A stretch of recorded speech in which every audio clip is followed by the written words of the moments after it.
महज 17 दिन का कार्यकाल, लेकिन इतिहास में बड़ा नाम। एक ऐसा शख्स जिसने साल या महीना नहीं बल्कि चंद दिनों के लिए बिहार की बागडोर संभाली। कहानी है उसी शख्सियत की, कहानी है बिहार के दूसरे मुख्यमंत्री की।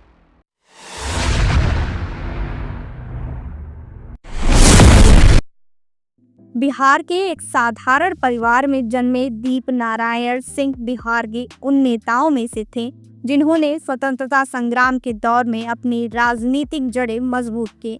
उस समय बिहार मगध की प्राचीन भूमि स्वतंत्रता आंदोलन का एक प्रमुख केंद्र थी।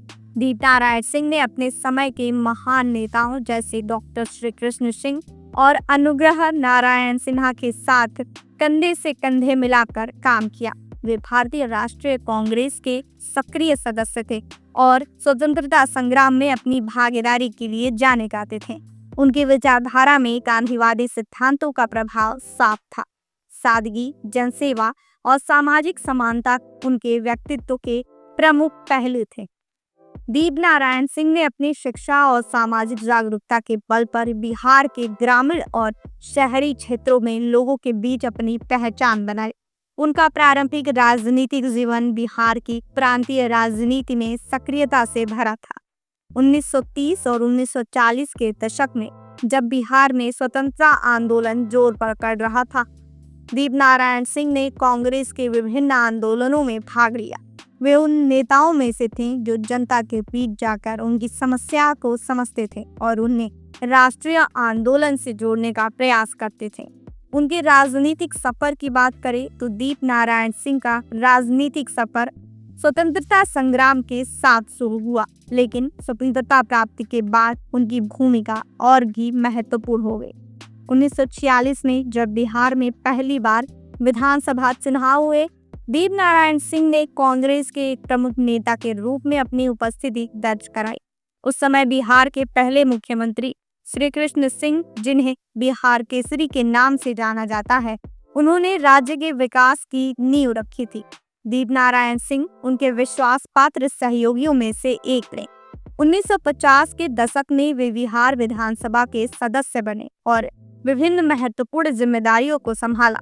उनकी संगठनात्मक क्षमता और जनता के प्रति उनकी संवेदनशीलता ने उन्हें कांग्रेस के भीतर एक सम्मानित स्थान दिलाया।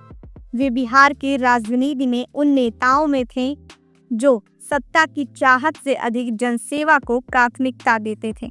1961 में जब श्री कृष्ण सिंह का निधन हुआ, बिहार की राजनीति में एक बड़ा शून्य पैदा हुआ। श्री कृष्ण सिंह 1946 से 1961 तक बिहार के मुख्यमंत्री रहे और उनके नेतृत्व में बिहार ने कई महत्वपूर्ण उपलब्धियां हासिल की थी।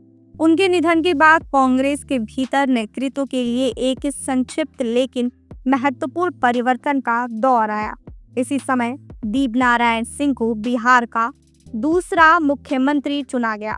हालांकि उनका कार्यकाल केवल 17 दिनों का था, यह संक्षिप्त अवधि बिहार की राजनीति में एक संक्रमण काल का प्रतीक थी। श्री कृष्ण के निधन के बाद कांग्रेस के भीतर नेतृत्व को लेकर कुछ असमंजस की स्थिति थी और दीप नारायण सिंह को एक अंतरिम मुख्यमंत्री के रूप में चुना गया ताकि स्थिरता बनी रहे।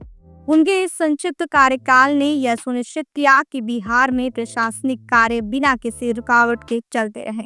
दीप नारायण सिंह का शासनकाल केवल 17 दिन यानी 1 फरवरी 1961 से 18 फरवरी 1961 का था। इसलिए उनके कार्यकाल में बड़े नीतिगत बदलाव या दीर्घकालीन परियोजनाओं को लागू करने का समय नहीं था। फिर भी इस छोटे अवधि में उन्होंने बिहार की प्रशासनिक स्थिरता को बनाए रखने में महत्वपूर्ण भूमिका निभाई। श्री कृष्ण के निधन के बाद बिहार की राजनीति में अस्थिरता का खतरा था।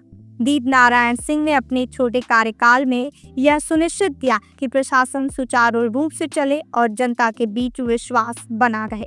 उनकी शांत और संतुलित नेतृत्व शैली ने इस संकट काल में महत्वपूर्ण भूमिका निभाई। इसके अलावा दीप नारायण सिंह ने कांग्रेस पार्टी के भीतर विभिन्न गुटों को एकजुट करने का प्रयास किया। उनके कार्यकाल में नेतृत्व के लिए स्थायी समाधान खोजने की प्रक्रिया शुरू हुई, जिसके परिणाम स्वरूप विनोदानंद झा को अगला मुख्यमंत्री बनाया गया। दीपनारायण सिंह की छवि एक ऐसे नेता की थी जो जनता की समस्याओं को समझते थे। भले ही उनका कार्यकाल छोटा था, उन्होंने अपने कार्यों में यह सुनिश्चित किया कि जनता की बुनियादी जरूरतों पर ध्यान दिया जाए।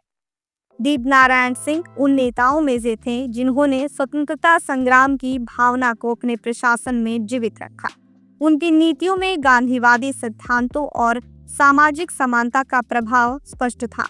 हालांकि उनके संक्षिप्त कार्यकाल के कारण कोई बड़ी परियोजनाएं उनके नाम से दर्ज नहीं है, लेकिन उनकी भूमिका एक कड़ी के रूप में थी जिसने बिहार की राजनीति को एक कठिन दौर से गुजरने में मदद की। यह उनके नेतृत्व की परिपक्वता और जिम्मेदारी का प्रतीक है। बता दें कि दीपनारायण सिंह का नाम बिहार के इतिहास में एक छोटे लेकिन महत्वपूर्ण अध्याय के रूप में दर्ज है। उनका संक्षिप्त कार्यकाल बिहार की राजनीति में एक स्थिरता का प्रतीक था। उनके बाद विनोदानंद झा ने मुख्यमंत्री का पद संभाला और बिहार ने विकास के पथ पर अपनी यात्रा जारी रखी। दीपनारायण सिंह की सबसे बड़ी विरासत उनकी सादगी, निष्ठा और जनसेवा के प्रति समर्पण थी। उन्होंने साबित किया कि नेतृत्व का मतलब केवल लंबे समय तक सत्ता में रहना नहीं है, बल्कि जरूरत के समय जिम्मेदारी संभालना और उसे पूरी ईमानदारी से निभाना है। उनकी कहानी बताती है कि सच्चा नेता वही है जो संकट के समय आगे आता है और बिना किसी स्वार्थ के अपनी जिम्मेदारी निभाता है। बिहार के इतिहास में उनका योगदान भले ही छोटा हो, लेकिन यह एक मजबूत नींव का हिस्सा है जिस पर आधुनिक बिहार का निर्माण हुआ है। आज के वीडियो में बस उतना ही। देखते रहिए बेधड़क खबर।